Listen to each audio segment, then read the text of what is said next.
To the Middle East Report. In this programme today, we'll be discussing why it's so important to stand up for Israel in the Republic of Ireland.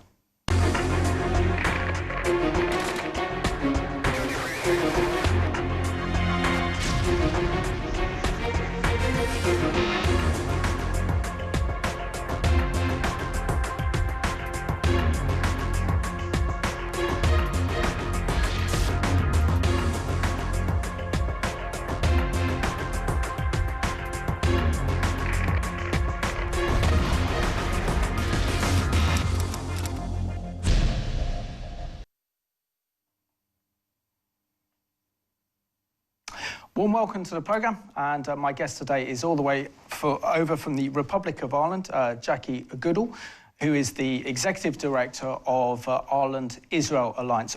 Jackie, firstly, thank you so much for coming on the programme today, and you are our first international guest since the whole COVID-19 pandemic broke, so it's an honour to have you come over from the Republic of Ireland. But do you want to share with us your faith, how you came to faith in the Lord Jesus Christ? Of course, yeah. I grew up in Dublin in a very Catholic, traditional Catholic family, made my first Holy Communion, confirmation, all that kind of thing. And when I was about 15, I actually left the Catholic Church because, I don't know, it just wasn't doing anything for me. So I was pretty secular up until I was about 40 years of age. And I cried out to God. I think I came to the end of myself, really, and I cried out to God, if you are there, I didn't know whether God existed or not. I said, but if you are there, just make yourself known to me. So I had quite a miraculous conversion experience, if you like. I was on my own one night in February, 1st February actually, 2003. And I believe that I was baptised with the Holy Spirit, for want of a better term, that particular night. And the next day, it was a Sunday morning, I was living in England at the time, in West Sussex, and I went to a church called Kingdom Faith. And miracles were happening, really. I was just kind of filled with joy, and I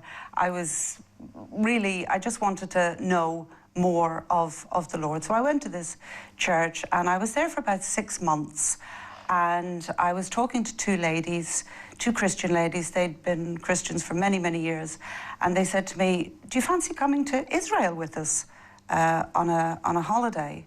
And I went, well, it wasn't like a holiday. I think they were going like on a tour. I'd never been to Israel. I didn't know anything about Israel, except for, Christmas card type images, like growing up and the baby Jesus in a manger. I had no idea what Israel was going to be like. So I said, yeah, okay, I'll come with you to Israel for 10 days. So that was kind of the beginning of my whole walk with God, and my introduction to Israel. So it all happened quite quickly. I mean, I was a very, very young Christian, six months old basically, when I first went out, and I think the Lord was really imparting on me at that time how important it was to support Israel and to support the Jewish people. So it was all a bit of a miracle, I suppose. Amazing. So what impact did Israel have upon you? Seeing the holy sites, seeing Jerusalem. I mean, Israel's one of those countries that you visit that completely transforms the way you see the world and the way that you look at Israel, because you can't not sense God's presence in his land amongst his people. So what was your experience of being in Israel for the first time actually like? Okay, so, well, it was during the Second Intifada, so it was during 2003. So security was really tight at the airport. Going out, it was all very, very odd, very, very strange to me. I didn't even know what Intifada meant at the time. So after all of the security, we were checked, our bags were checked, we were, I remember I was asked by, the security police, lots and lots of different questions, and I was thinking, my goodness, what's all this about? What's going on? But we got to Israel, and we basically toured from the Golan Heights right down to the Negev. We went and we were very, very fortunate to be able to go into the bases, and we spoke with soldiers. We met Arabs, we met Jews, we met Christians, we met Muslims. I mean, it was an amazing tour, really. So we didn't just go to the holy sites, maybe that you might go to if you were with maybe another, like a tour group going to the churches of Jerusalem, for example. And so it was very, very special. And I was actually amazed, I think, most when we went to Tel Aviv and I saw that it was a thriving financial, technological centre with high-rise buildings and so modern, because I was expecting to visit a desert land, you know. As I say, I had these kind of ideas that it was all Christmas card type, like sandy deserts and you know. So it was, I was very, very surprised to see a thriving, modern, technological land. And I was also actually amazed that it was so tiny, that it was about the size of Leinster, the province of Leinster or Munster, one of the 4 provinces of Ireland. It was a tiny, tiny place, but with such a large population. You know, 6.5 million Jews, 2 million Arabs, and other minorities, and how everybody just got on very well with each other. A melting pot, really. I just wasn't expecting that. And then I remember one evening we were in Tel Aviv, and I was just happened to look at a building in front of me. It was very modern. In front of the building, the paving slabs were broken, and just beside it was a police car parked askew. And I don't know, I just looked at that and I just got this very, very strong impression that, yes, the Jews were coming back to Israel, to their land, after 2,000 years of wandering the world. They had been dispersed. Pogroms had been committed against them, but they were coming back, but they were being attacked. And I think that was what I saw in the broken pavements and the police car parked askew, that there was something really amazing happening here, but that there were enemies trying to destroy it, trying to stop what God was doing. And it was just like a flash in my mind that, oh my goodness, you know, this is really, really strange. This is not what I thought at all. So it was quite a revelation to me. And Jackie, share with us how God led you to establish the Ireland-Israel alliance, because we know, well, many of our viewers might not know, but the Republic of Ireland is a kind of very hostile territory when it comes to supporting Israel, and that Ireland as a nation, maybe not so much the government, but certainly senators in your parliament are proposing some of the most outrageous anti-Israel legislation anywhere in the Western world targeting Israel. Okay, well, I didn't become politically involved until 2014. By this time, I had moved back to Ireland, and I was kind of busy with other stuff. I was actually working, my background is in the arts, okay? I did my degree in English literature, and I worked for a literary festival in a voluntary capacity. I did their PR and marketing, and I wrote, okay? So I've done freelance journalism over the years as well. So I was doing that for about 10 years, and that was my thing. Then in 2014, Operation Protective Edge broke out, and I happened to notice in the Irish media the extreme, what I saw as extreme anti-Israel bias in the Irish Times, the Journal.ie, and just people's reactions to it on social media. And to be honest with you, I was shocked. I hadn't actually realised that there was such an anti-Israel attitude. So I wrote some letters in, I responded to people on social media, and I was contacted by a young man who used to run an organisation called Irish for Israel, which was like a forerunner to us. It was very, very much a grassroots organisation. So he contacted me and he said, I've seen that you're writing letters and all that. Did you know that there is a pro-Israel organisation in Ireland? I said, no, I didn't. So I got involved with it, not really. I mean, I couldn't say I was politically involved, but very much in the background. I was busy getting on with my my literary endeavours, and then in 2016 we invited to the festival an Israeli writer, Savion Liebrecht. She's a short story writer and a playwright, and we invited her to the festival, and the Israeli embassy in Dublin was sponsoring her flights. It's perfectly normal. Lots of literary festivals have, like from other countries, embassies, they sponsor international writers. It's perfectly normal. I was actually responsible for their social media. As soon as I put out that Savion Liebrecht was coming to the festival, and obviously on the advertising material, the Israeli embassy's logo was there, we were absolutely deluged with objections, much of it hateful, and the boycott movement came down on us like a ton of bricks, and demanded basically that the Israeli embassy withdraw, or that the festival demand that the Israeli embassy withdraw their funding. So in the event, Savion came to the festival. It was great. We got a lot more publicity, obviously, than we thought we might have done. But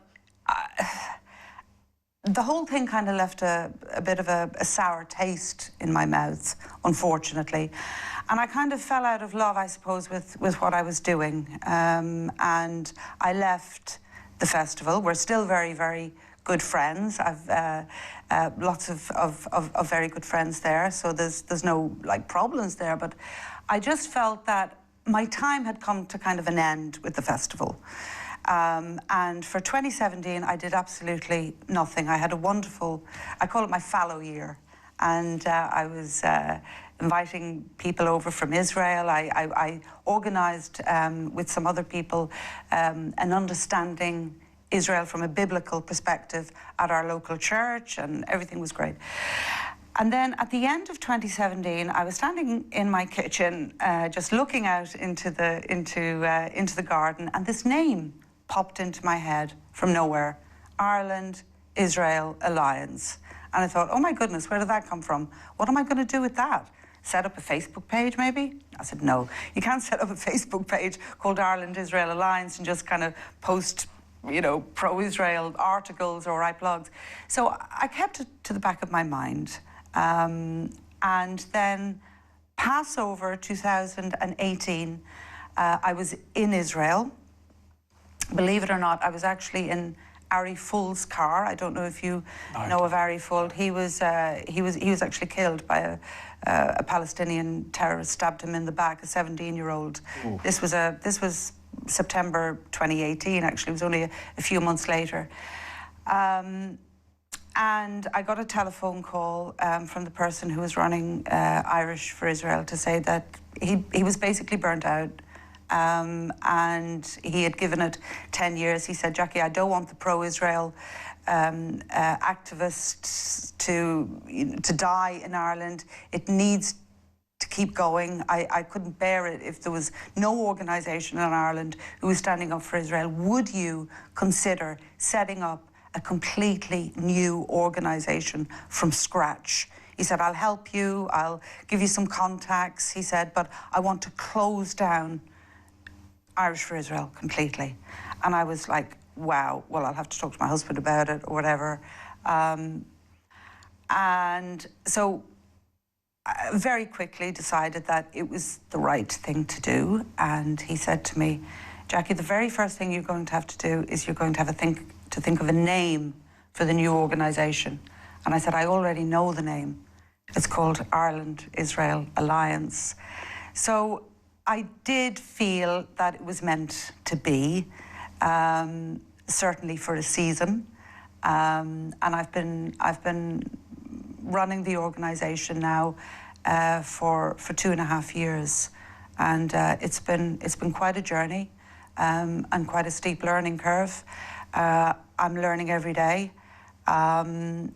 It's relentless, but I do actually believe that it's ordained for me to be doing this, certainly for this season.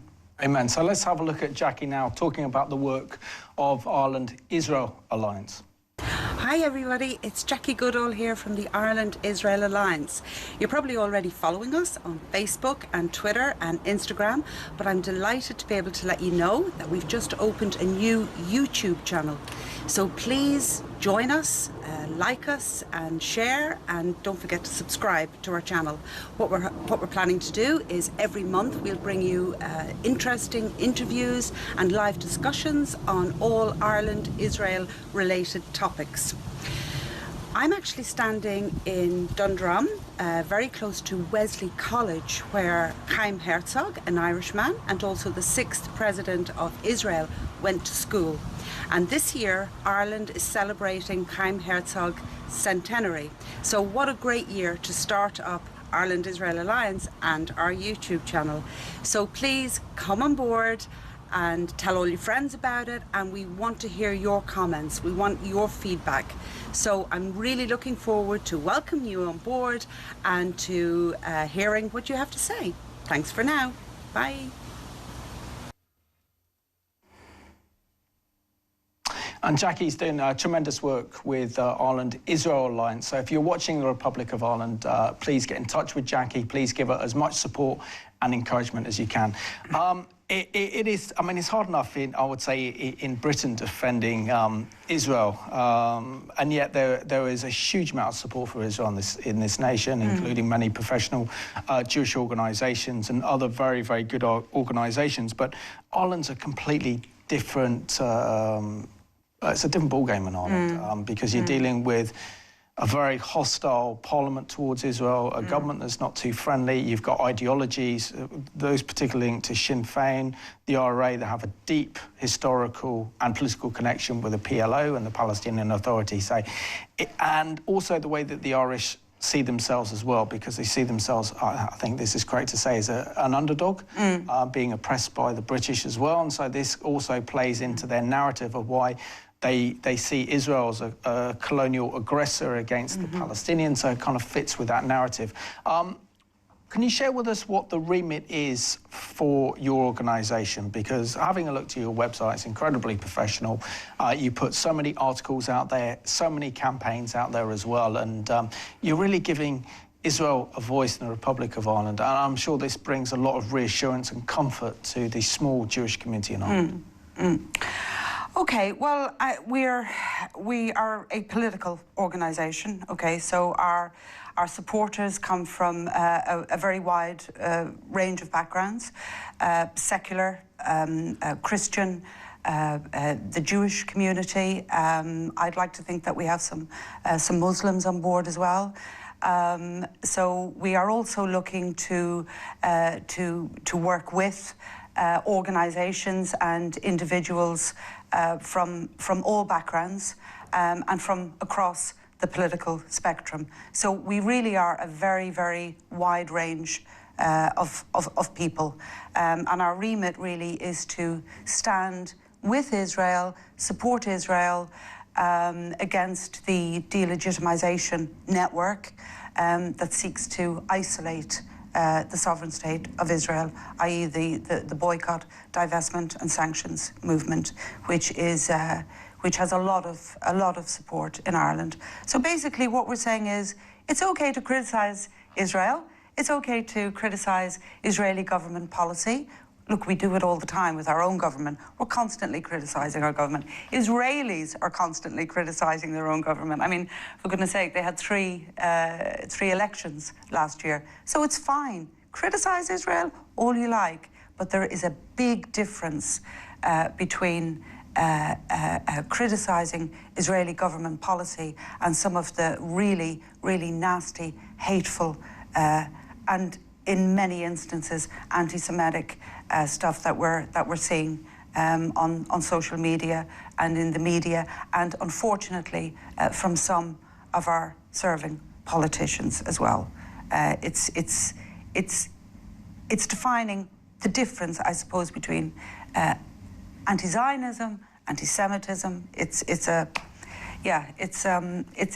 pretty murky. It can get very, very murky. And Jackie, can you share with us the incredible social changes that have taken place in the Republic of Ireland over the last decade, and how this has had a big impact on the way that the Irish people see themselves, but also see Israel? Because before, I'd say prior to 10 years ago, before we had the big crisis with the Catholic Church, Ireland was a conservative Catholic nation, and yet now has embraced all these kind of very progressive liberal ideas, and as a nation has gone really to the hard left. Mm-hmm.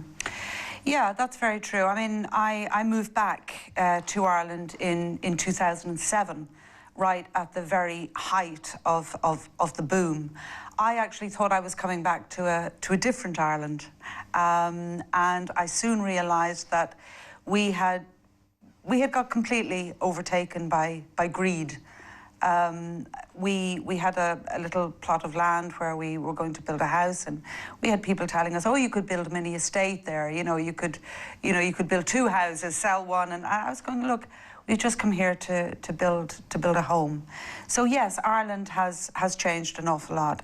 There was the dreadful scandal with the Catholic priests, all the paedophilia that was going on. I mean, even my own father, who was a very, very religious Catholic growing up, lost heart with the Catholic Church. So unfortunately, what happened is it created a very big, wide open, gaping hole, and people didn't know in which direction to go with their spirituality. So that hole was filled with a lot of other types of spirituality, and with money, and, as you say, with far left ideologies.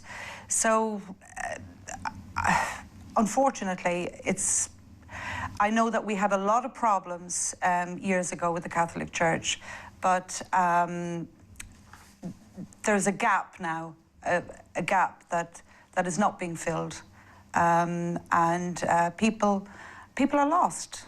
I think many people are feeling very lost and feeling very let down by the Catholic Church. But having said that, there are a lot of people who are, especially where I live in a very rural area, and many people still do go to Mass. I've got nothing against the Catholic Church. There are many very good people within it, and many of them do support Israel. But I think, generally speaking, Ireland is at a crossroads. And certainly in my experience, that happened certainly I noticed it anyway, 13 years ago, 2007, when I came back. And Jackie, would you share with us what the Occupied Territories bill was that was sponsored by Senator Francis Black, which looked really as the most extreme anti-Israel legislation proposed anywhere in the Western world, and you wouldn't be surprised if a type of legislation would come out of the Islamic Republic of Iran. So can you describe for our viewers what this bill was and the impact that this was going to have on Israeli-Irish relations, and also Irish Christians wanting to visit the Holy Land? Okay, well, the Control of Economic Activities, Occupied Territories Bill was introduced into the Irish Senate in January 2018 by independent Senator Francis Black. Funnily enough, it was just before I got involved with the Ireland-Israel Alliance. I didn't even know that this bill was actually in the offing. It was drafted up by an organisation called GLAN, the Global Legal Action Network, and it was supported by a number of NGOs in Ireland, including SADACA, the Ireland Palestine Alliance, TROCRA, which is it's a charity set up by Catholic bishops many years ago. They've become very politicised, unfortunately, and a number of other NGOs, including as well as the Irish Congress of Trade Unions. By the time the Ireland-Israel Alliance had we set up in April 2018, I suddenly became aware that this bill was going through the Irish Senate. So we wrote to the senators explaining why we believed this bill to be not only illegal but also immoral and discriminatory. We also decided that we needed to have a presence on the street because for years, the only flags that you'd see, apart from Irish flags on the Irish streets, were Palestinian flags, you know, with the IPSC, the Ireland Palestine Solidarity Campaign. So we decided that we should have a physical presence on the street. So we started doing a number of demonstrations outside the government buildings. The first one we did was on the 11th of July 2018, when the bill was being debated inside in the Senate. It was a good opportunity for us to speak on national TV as well, because the TV cameras were there. So we were delighted that people actually realised that no, not everybody in Ireland actually would support this bill. In fact, the vast majority of people didn't even know what the Occupied Territories Bill was. They've never heard of it.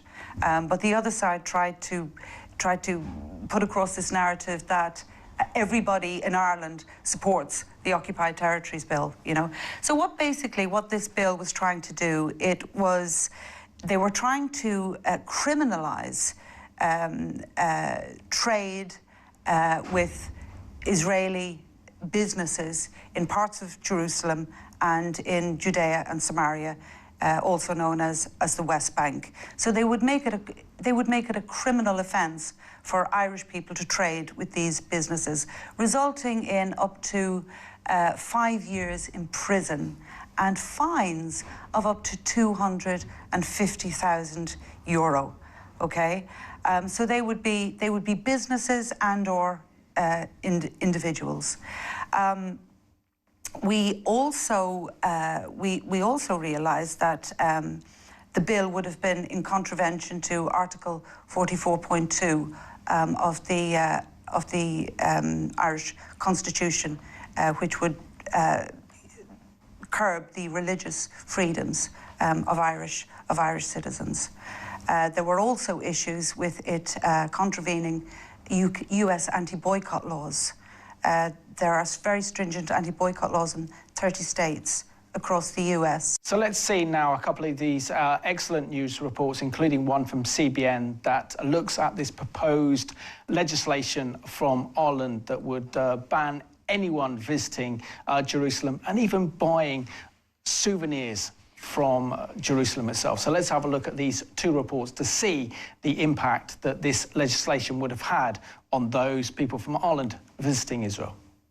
The proposed law would make it illegal for Irish citizens to buy goods and services from Israeli citizens in what they define as the occupied territories. That would make it illegal to buy an ice cream, a postcard, or a bottle of water here in the old city of Jerusalem. We bought ice cream and we bought water, and we bought it here in the old city next to Jaffa Gate. And if this bill passes, then what we just did would be illegal.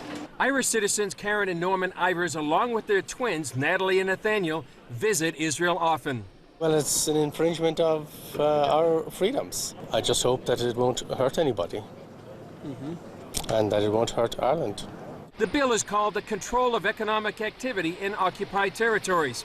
If it becomes law, an Irish citizen convicted for violating it could be fined more than $250,000 and spend up to 5 years in jail. The proposed Irish law is the most extreme anti-Israel legislation proposed anywhere outside of the Arab League. If you come to the Holy City and you buy some holy water, if you buy some Jewish prayer shawl or religious books, bring them back to Ireland, bang, jail.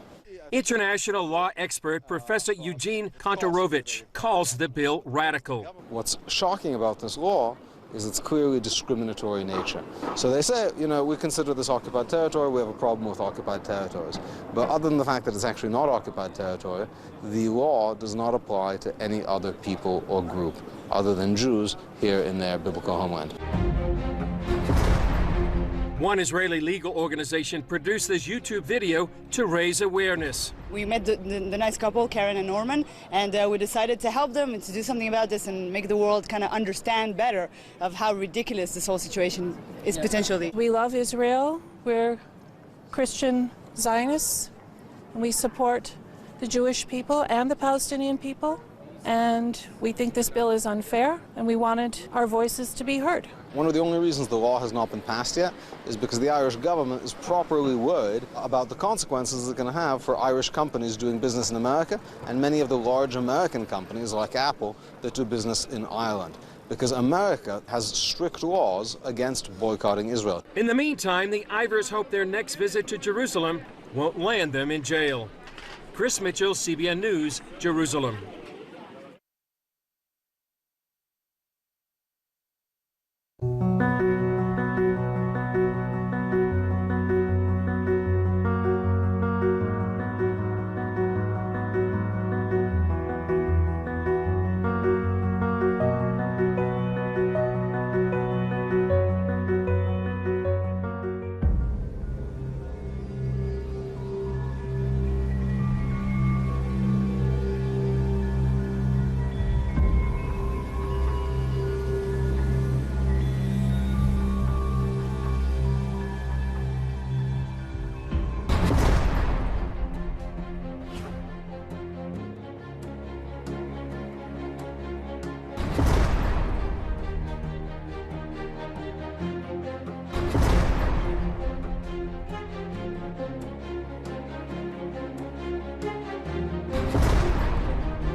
Understand that this is a place where you have somewhere close to 3 million Christians coming every year. In December alone, you have almost 200,000 pilgrims coming to see these places. You have people saving up money for years and years just trying to get here because of the rich and, in this case, tragic religious significance of the place. Hello, my name is Norman Ivors, and today we're in the Old City, exercising our freedoms. This is a letter that we sent today to some representatives in the Irish Parliament. My wife and I were visiting the Holy City of Jerusalem today, visiting the holiest sites for Christians as well as Muslims and Jewish sites around the Old City. It occurred to us that these freedoms appear now to be in jeopardy due to the Francis Black bill that is being advanced through the Irish Parliament. Our family, as well as many friends, acquaintances and other religious groups, have been exercising the same freedoms for centuries. It is inconceivable that there might come a day in Ireland when fundamental religious rights and freedoms become penalized. Enclosed also with this letter is a small souvenir bought in the Holy City of Jerusalem. These types of souvenirs and religious artifacts are purchased and sent daily by thousands from around the world. Sincerely, Norman and Karen Ivors. Thank you. It's great to see there are brave and courageous Irish Christians willing to stand up against this hate legislation. Very, very important video to convey, because I'm sure the vast majority of the Irish public weren't actually aware of the full implications of this proposed bill by Senator Francis Black, in the fact that an Irish Christian visiting Israel wanting to buy souvenirs in Jerusalem could face a 5-year prison sentence or a huge fine. We know before, I think in 2016, she proposed a full economic boycott on Israel. That wasn't talking about any disputed territories, East Jerusalem, or the Golan Heights, and that would have included all of Israel. So who is behind her? Why did she propose this legislation? And did it have much support within the Irish Senate? And I think we have to say from the start that the new Irish government has put this completely on the back burner, but we have to be vigilant, thinking that if there is a collapse in government and Sinn Féin come to power in Ireland, then we could see this proposed legislation reignited again. Yeah, that's absolutely right. I mean, the bill is dead, basically. It doesn't form part of the new programme for government. We now have a power-sharing government, Fianna Fáil and Fine Gael. So to all intents and purposes, the bill is dead. But yes, we're very vigilant. We never know when this bill may resurface or something similar might come about. It's kind of disturbing, really, I suppose, that Ireland is considered to be one of probably the most hostile country in Europe towards Israel, and we have to ask ourselves, you know, why has this happened? Where did it come from?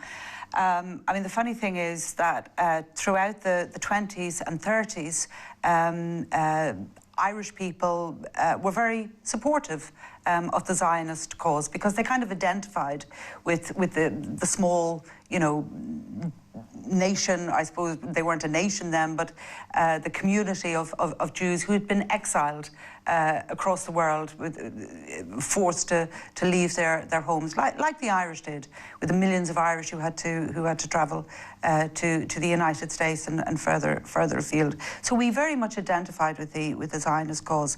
Then, around the time of the partition of Palestine, the mandate around sort of 1945, Irish perceptions changed at a political level, and basically Israel started to be seen as like a British colony, and that kind of did it for us, really.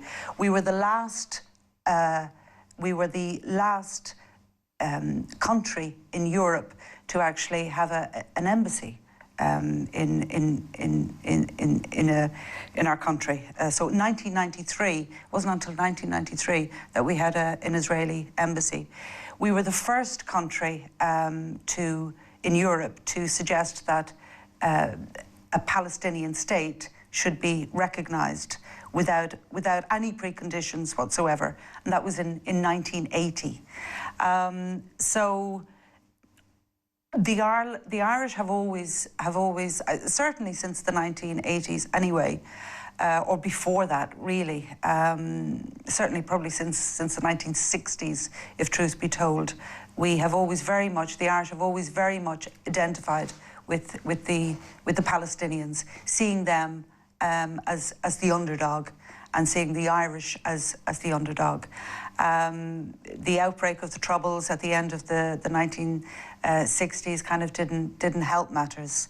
And throughout the 70s and 80s, the IRA and the PLO were very, very much involved.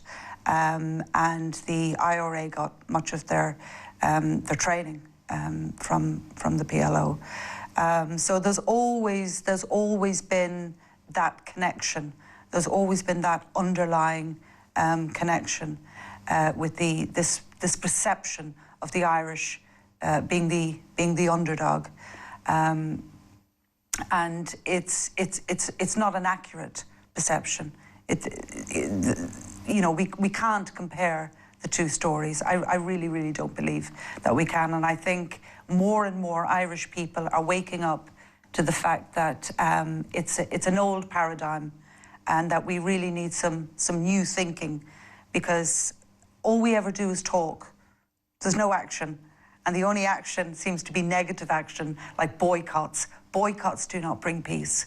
You know, they only cause division. I mean, you wouldn't believe the amount of division this Occupied Territories bill was causing within Ireland during the 2 years that it was going through the Senate and the upper house of the Dáil.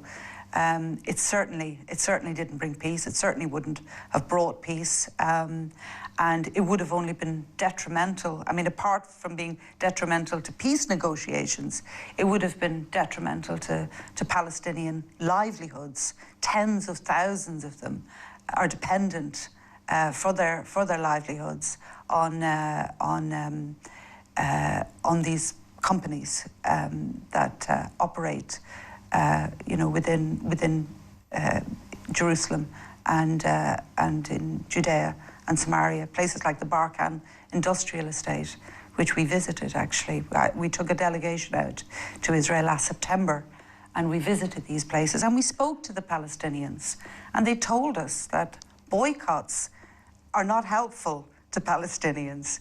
You know, they're not helpful for peace, they're not helpful for their livelihoods, they just end up unemployed. And what happens when young people, young men, are unemployed, they have no hope, they get involved in extremism, you know. So it was no good for anybody. So we're absolutely delighted that this bill was shelved, and we hope to never see it resurface. But surely some of the supporters of this extreme legislation have a very limited and a very naive view of Israel and the Palestinian conflict. And the reason I say this is because this legislation had the seeds to actually destroy Ireland's economy. Of course. Primarily because Ireland is a low tax haven for these big internet giants such as Google, Microsoft, Facebook, who base themselves in Dublin. And that with this proposed legislation, had it actually become law, and got over the stages of the support of the Irish government and then the Irish president and became ratified into law, would essentially mean that these huge multinational companies would have a choice of disinvesting from Israel, which for them is their lifeline for technology, because of Israel's startup nation and because Israel's leading the world in the 21st century in terms of high-tech development, or moving to another nation in Europe where they would face another low tax haven, which would absolutely devastate the Irish economy. So surely there needs to be an understanding amongst Irish politicians of saying that they actually need Israel, the way that Israel is leading the 21st century in its startup nation, that Ireland needs that and needs that influence within Dublin. So therefore, by actually bringing about boycotts against Israel and by putting extreme measures to enter into buying Israeli goods or services from Judea and Samaria, East Jerusalem, would actually devastate the entire Irish economy, plus also the backlash that Ireland would receive from the United States. Are they not aware of the huge economic implications of such a legislation? Absolutely, you're absolutely right. I mean, there's, I believe it's now 30 US states have got anti-boycott legislation, very stringent anti-boycott legislation in place at the moment. And as you rightly say, we have the headquarters for Airbnb, Google, Twitter, Facebook in Dublin, these huge multinationals, and it would have caused considerable problems. But I must say that the Irish government, the joint Foreign Affairs Committee did actually invite the Ireland-Israel Alliance in April 2019 to present a written submission on why we thought it was not a good idea to pass this discriminatory legislation. And with the help of UK Lawyers for Israel, we produced a very comprehensive report detailing the problems, the potential problems, including the US anti-boycott laws and including the fact that under EU law, Ireland cannot unilaterally decide to boycott another nation. We have to go with what the European Union is doing in terms of trading laws. So they kind of knew it. They kind of knew it. And the funny thing is, Fianna Fáil were really pushing for this legislation to be enacted, okay? They were very much behind Sinn Féin and the other parties who were trying to push this bill. They were very much behind it. But when we had the new government was formed back in February, we've now got a power-sharing government, which is Fianna Fáil and Fine Gael. As soon as Fianna Fáil got into power, they went, actually, no, it's illegal. So, so they knew, Fianna Fáil knew all along that this bill was, it's a gesture. It's a gesture. It's gesture politics, really. But thankfully, Fine Gael, who were in power at the time and still are power sharing, Simon Coveney, who's the foreign minister and was the prime minister at the time, he has always stood very firmly against this bill, and he said, we cannot pass this bill because it's basically illegal. Unfortunately, he's never said we cannot pass this bill because it's discriminatory or it's immoral because, or you know, it's basically wrong. But he's always stood very firm on the fact that it was illegal. And now they all know it's illegal. But as I say, it's gesture politics, and that's what we have to put up with. Well, it's great to know that you played a major role in cancelling out this hate legislation targeting against Israel. Jackie, we're down to the last few minutes of the programme, so really want to encourage our viewers, and we have many that live in the Republic of Ireland, to get behind you and to support the excellent work you're doing, because it's so vital that there you are on the front line, defending Israel in the Irish Senate, with the Irish government, with the media, and also with the grassroots support as well, facing the Ireland Solidarity Campaign, Palestinian Solidarity Campaign, so I should say, and other anti-Israel organisations. So how can our viewers get involved in the work that you're doing and also support you? Because you need as much support and encouragement as you can get, Jackie. Okay, well, first of all, I'd like to ask the viewers to go onto our website, which is irelandisrael.ie, and we produce articles on there maybe twice or three times a week. We also have a Facebook page. We have a Twitter account and an Instagram account. So Facebook, we have about 12,000 followers at the moment. Twitter is growing, we have about 3,000 on that. We'd like for more and more people to be involved.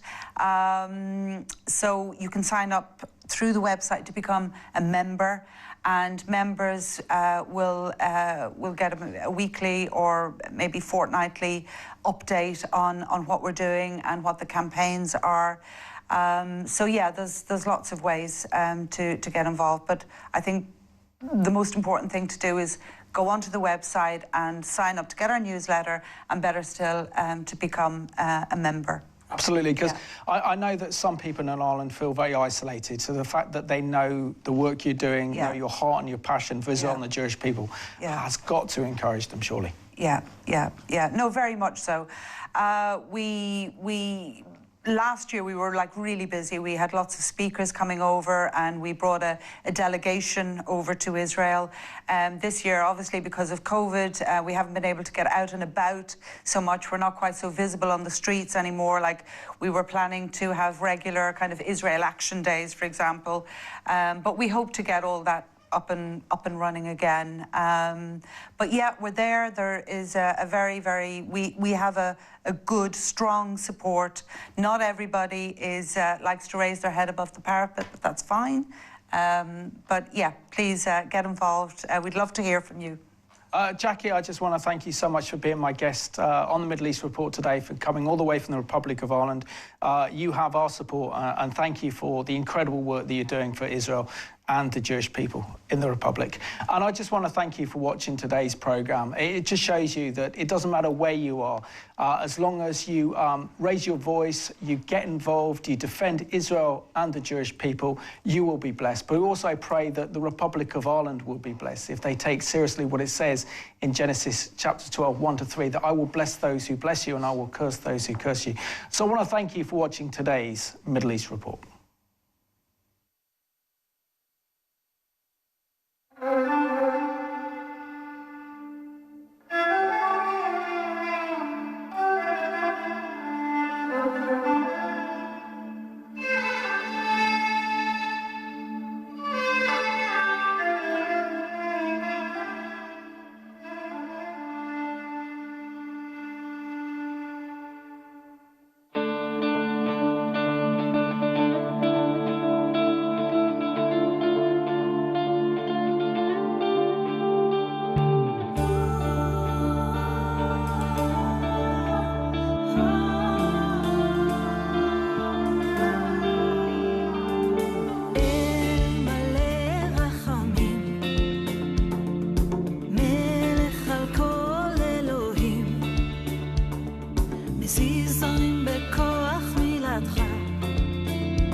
social media.